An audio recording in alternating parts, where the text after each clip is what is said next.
ఆలోచన తీర్లు అనేది భలే విచిత్రంగా మారిపోతుంటాయి. ఇప్పుడు మీడియాలు మేనేజ్మెంట్ ఆధారం కింద మారిపోతుండడానికి అది బడా బడా సంస్థలు కూడా అలాగే తయారవుతున్నాయి అనడానికి సజీవమైనటువంటి సాక్ష్యం ఇది. ఇవాళ రోజున సోషల్ మీడియా లేకపోతే కనుక దీన్నే మెయిన్ స్ట్రీమ్ మీడియాని నమ్మితే మనం ఎదవలం అయిపోతాం. ఉక్రెయిన్ క్రైసిస్ గురించి గార్డియన్ మొట్టమొదట్లో రాసింది ఏంటంటే, welcome to Ukraine, the most corrupt nation in Europe. అది దాని గురించి ప్రచారం చేసింది. ఆ రోజున ఉక్రెయిన్ గురించి యూరప్ మొత్తం మీద ఎంత అవినీతి దేశం మరొకటి లేదని.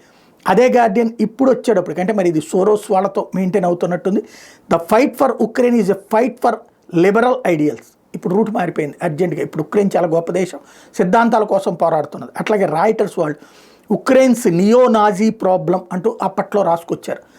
అదే ఇప్పుడు వచ్చేటప్పటికి for foreign fighters Ukraine offers purpose camaraderie and a cause అంటూ ఇప్పుడు రాసుకొస్తున్నారు. అట్లాగే Vox Ukrainian comedian turned president is embroiled in Trump's impeachment mess అంటూ ఒక పక్కన రాసుకొస్తే, ఇటు సిఎన్ఎన్ వచ్చేటప్పుడు Ukrainians are giving 2 lessons in democracy that Americans have forgotten అన్నటువంటి. ఇట్లాగా అంటే ఓవరాల్గా చూసుకుంటే నాటి ఆలోచనకి నేటి ఆలోచనకి మార్పు ఏంటంటే, ఇప్పుడు అర్జెంటుగా జెలెన్స్కీని హీరోగా ప్రొజెక్ట్ చేస్తూ, అదే సందర్భంలో అమెరికా అధ్యక్షుడు, ఎందుకంటే ట్రంప్ మీడియాని ఓవర్లుక్ చేస్తున్నాడు కాబట్టి ట్రంప్ని వెధవం చేసేటటువంటి ప్రయత్నం చేస్తున్నారు వీళ్ళంతా.